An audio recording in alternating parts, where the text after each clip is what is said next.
Hello everyone, my name is Dr. Hemlata, and in this video I will show you how to apply a multiple linear regression model to the given data set. So for this, let's have a look on the data set. Here is the data, and from the multiple linear regression model it is clear that we will have more than one independent variable in the model, right? So in our data we have taken the data for 26 patients, and the variables are systolic blood pressure, age and weight. We want to see whether these age and weights have any influence on the systolic blood pressure or not. So, and the units for systolic blood pressure is mmHg, weight is in pounds, and the age is obviously in years. So this is our data, and the questions we are going to focus are we will estimate the regression coefficients, and we will establish a linear relationship between these variables, and we will obtain 95% confidence interval for the regression coefficients, and we will see whether the overall regression model is significant or not at a particular level, and then we will find the adjusted coefficient of multiple determination, or it is the adjusted R square, and then we will interpret it. We'll also predict the systolic blood pressure for the given age and weights, and we'll also find the 95% confidence interval for the predicted value of the blood pressure. So let's get started. Now we'll open the studio. Here already I have written all the codes just to save the time, but I will explain each and every code and the interpretation of the results one by one. So for this, as our data is in the Word file, and we are going to import this data in the R Studio. So for this I have just copied and pasted this data in the Excel file, and I've created a new Excel file for this data. As you can see, this is my data in the Excel file, and I have saved it by MLRM data file name. So now I will import this file in the R Studio. So to import the Excel sheet in RStudio, we need to install a package read Excel. So I have already installed it, but every time whenever we will open the RStudio, we need to load the data, the package, right? So again, I'll load the package by the library function. So I have written library read Excel. So by this I will load the package. So it is loaded now. Now I will import the data set. So we'll go to the files and then import data set. Then we'll click on from Excel. Then we'll browse, and then we will go to the folder where our data file is saved. So this is our data file, MLRM data. I'll click on open. As you can see, this is being retrieved. So I'll copy this code from here, and then I'll import this. So when you will import this, you'll see a new file has opened in which the data is given. So now this data has already imported here, and this is the code that I have copied from here, from the window of the uploading data set.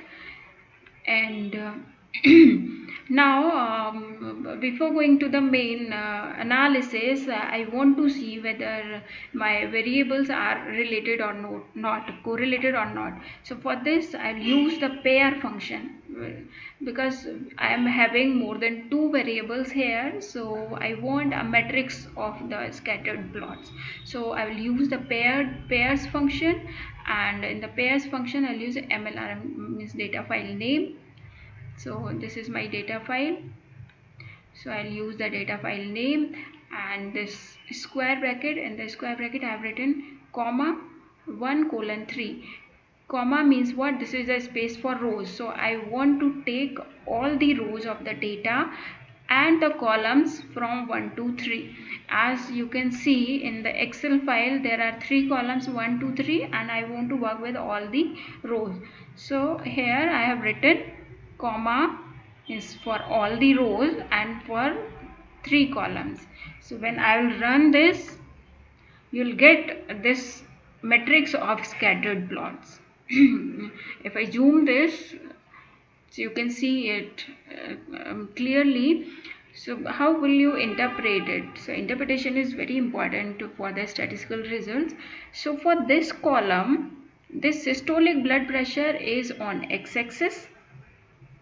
For this column graphs, this column plots, systolic blood pressure is on x-axis, and for this column age is on x-axis, and for this weight is on x-axis. Now if you want to see the scatter plot of systolic blood pressure and the age, then either you see this plot or you see this plot, both are same, right? So I'll look at this. So systolic blood pressure for this column is on y-axis and the age is on x-axis, right? So by this plot, scatter plot, it's quite scattered, so you can see there is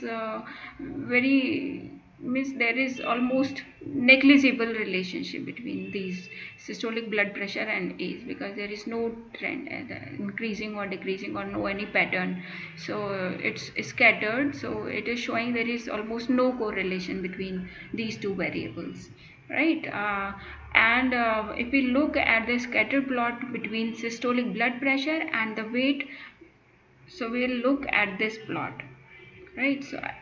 So here you can see there is an increasing trend.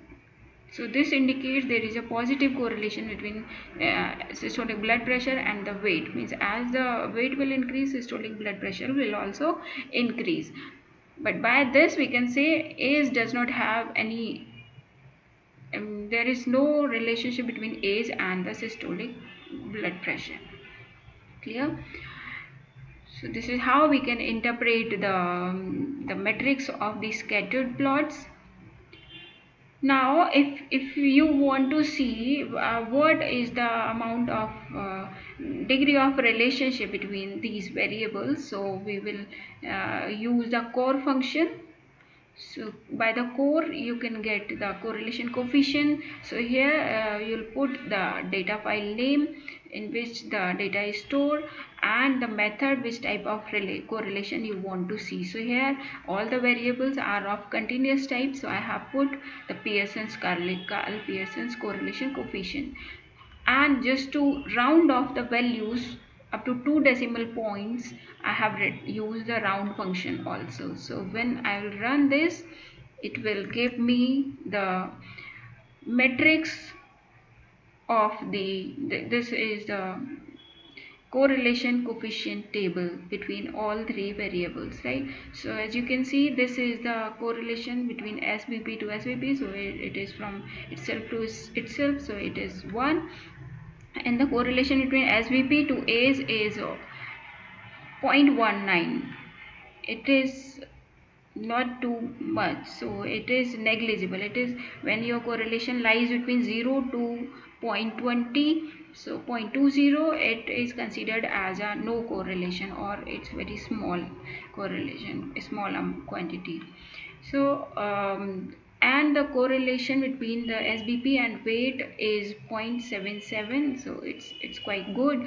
That means by this we can say there is a positive strong correlation between SBP and weight. Clear? And if you want to see whether this correlation is significant or not, if you want to test the significance of the correlation, then for this we need to load the library hmisc. First you need to install the package hmisc. For this you will go to the tools.package.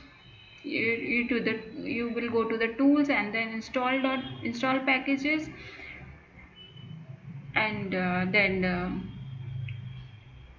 you can also install this package just by writing install.packages hmisc. You can also type here hmisc. like this, and then click on install. Since I have already installed, so I'm not going to install it again. I will just load the files. So I'll load the library, and in this, under this library, I will use this rcore function. So by this rcore function, here it will give the result in the matrix form.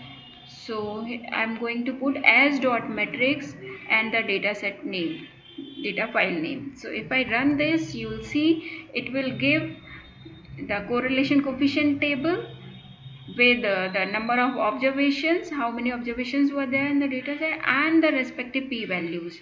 So if you look at the p-value of the correlation coefficient between SBP and the age, it is 0.34. So it is greater than 0.05. If we look at the 95% level of significance, that means here we will accept the null hypothesis. If we are accepting the null hypothesis, that means what? There is no correlation between age and the SBP.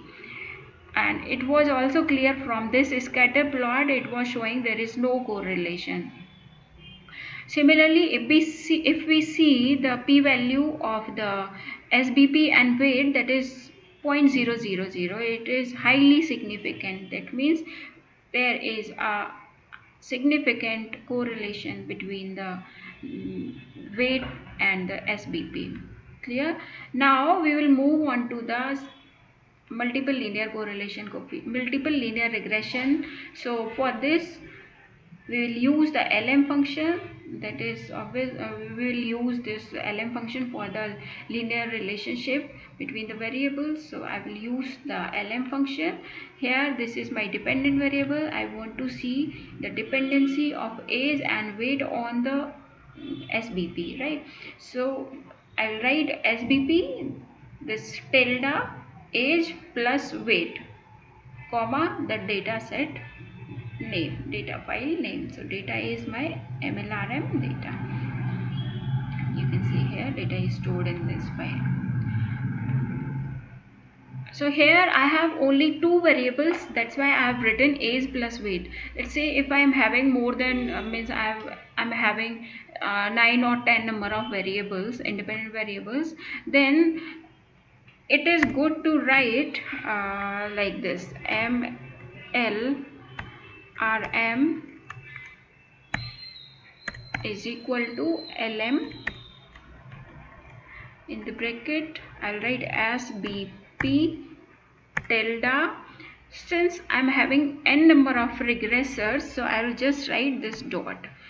Dot means what? It will take all the regressors in the model which are given in my data set, and then comma data. Data is my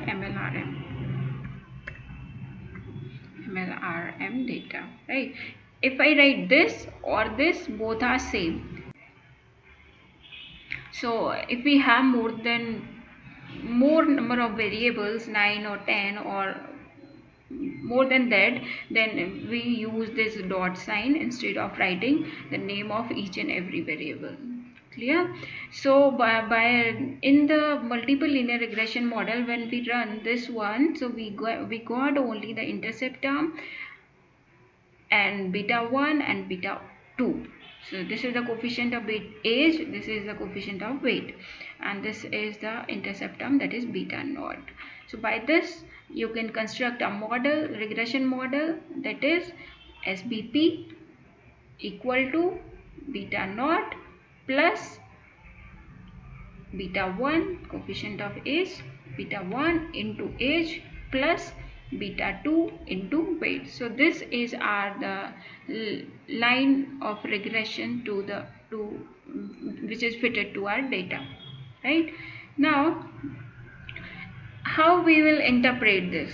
So to interpret this, we'll see this term beta naught.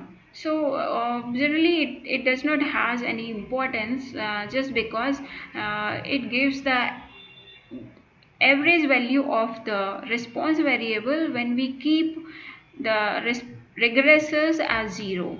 So if we put age is equal to 0 and weight is equal to 0, then it has no meaning, because age can't be 0 and weight cannot be 0 for anyone, any person, right? So this does not have any physical meaning, so we are not looking at this. So we are interested in the coefficients of age and weight. So this is the coefficient of age. That means what? If we keep weight as constant, let's say an example, if the person is having weight, that is person's weight is 55 kg, and we are keeping its weight as constant and we are increasing his age. So weight was fixed, that is at the age 55, and the person just got increased by, we increase the age of the person, and let's say the age of the person was 34 years, and if he goes to the age of 35, then by increasing 1 year in the age, and weight was fixed, that was 55. So for the fixed weight 55 and just age was increased by 1 year, then this is the amount that is going to add up to the average value of the systolic blood pressure. Clear? Similarly, we can interpret this coefficient also. Means age is fixed. If the person was of age 34, then age is fixed, that is 34, and if the weight has increased, it may be that he is eating too much, and eating habits are not good, he is not doing exercises, so weight has increased in the same year of age by 1 kg. Let's say his weight was 55 and it has increased now, so the weight has increased by 56. So with the weight 56 and age is fixed, that is 34, this is the amount will add up to the systolic blood pressure. Clear? So this is how we can see the partial influence of age and weight on the dependent variable, on the response variable. So this is quite interesting. Now we can have some more information about this model. So for this we will use the summary function and the model name. So now if I run this, you'll have lots of information about the regression model. As you can see, this is the formula, that this is what we have already interpreted this model, and we will see the residuals. Here you can see the minimum value of the residuals is minus 16.98 and the maximum value of the residuals is 13.4. So the range is too much. So this is again, it's not a good indication, because residuals value is too high, maybe too high. So this indicates that there may be too much variation in the observed and the estimated values of the systolic blood pressure. Clear? And this is the coefficients. So here this is the estimated value of beta naught, this is the estimated value of beta 1, coefficient of age, this is the estimated value of beta 2, this is the coefficient of weight. This is what same we have written here. This is our estimated linear regression line, multiple linear regression model, and these are their respective standard errors, and these are the t statistics that you can obtain easily just by dividing. This is just the ratio of this beta naught divided by the standard error of beta naught. If you will divide this by this term, you will get this term. Similarly, if you will divide this by this, you will get the t value. But here we are more interested in the p value, respective p values. So by the p values, you can see this p value is quite high, 0.6, which is greater than 0.05 if we look at the 95% level of significance. So this is indicating that in this case the null hypothesis is accepted. And what was in our null hypothesis? Null hypothesis is beta 1 is equal to 0, means age does not have any influence on the systolic blood pressure. So we are accepting this. That means there is no influence of age on increment or decrement of the systolic blood pressure. Now, if we look at the p-value of the beta 2, which is the coefficient of weight, this value is very small and less than 0.05. So here this is showing that the coefficient is significant. That means we will reject the null hypothesis, and it shows that weight has a significant influence on the systolic blood pressure. Now moving on to the residual standard error, and the value of residual standard error is 8.817. This shows that this much of deviation is present in the residual terms from its mean. Clear? Now as we are working with the multiple linear regression model, so in this case it is good to use adjusted R square instead of R square, because when we increase the number of regressors in our model, whether the regressor is relevant or irrelevant, it doesn't matter, R square will always increase. But if the regressor is irrelevant, then adjusted R square will decrease. So if you would have seen my video on simple linear regression model, so in that case I had taken same example but with only one regressor. So there R square and the adjusted R square were almost same, but now in the multiple linear regression model I have added one more regressor, that is age, and as you have seen the age is not significant, that means it is irrelevant. So in that case R square has increased and the adjusted R square has decreased. So in case of multiple linear regression model, it is good to see the adjusted R square rather than the multiple R square, because the R square does not take into the loss of degree of freedom. Clear? Now we move on to the F statistic. If we will see the p-value of F statistic, it is lesser than 0.05 and it is significant, which shows that the overall model is significant to our data. Clear? Now this is how you can interpret your multiple linear regression model. Now if you want to obtain the confidence interval for your regression coefficients at some specific level of significance, so you can use confidence function with the model name and the level of significance. So if you run this, you will get the confidence interval for all the regression coefficients. Right, so if you see the lower limit and upper limit of beta 1, this is lower limit is negative and upper limit is positive. This shows that for different data set this value may be of negative type. So we don't have sufficient evidence to interpret this, whether it is significant or not. Right. Now if you want to predict the systolic blood pressure for given age and weight, like we are going to predict for age is equal to 40 and weight is equal to 200. So in terms of R, we will write it in the R language, we will write it data.frame age is equal to 40 and weight given weight, because there are two variables, both are of different types, so it will be considered as a data frame. So we are saving this information in the new data, because it is the new data, we are not taking it from our given data set, it is new. So and then we will use the predict function. In the predict function we will write the model.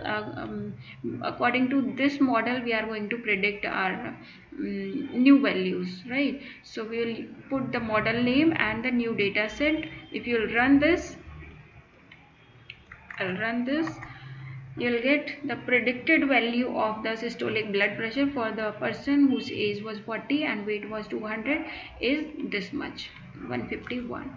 Yeah. You can also construct the predicted confidence intervals for this predicted value by using predict function. So we will use the the model name, then the new data set, and the interval type is confidence interval, and the level 95%. So if I run this, you can get the predicted confidence intervals also. So this is the fitted value, this is the lower limit for this, and this is the upper limit. So in this range, the predicted value of this systolic blood pressure for the person whose age was 40 and 200 weight 200 will lie. Clear? So this was the simplest example of multiple linear regression model. Here we have used both the predictors as a continuous variable. So in the next video I will add up one more or few more variables, more regressors, which may be of dichotomous type or qualitative type. So that we will do in the next video. So if you like my video, if you found useful my video, then please like and subscribe my channel. Thank you.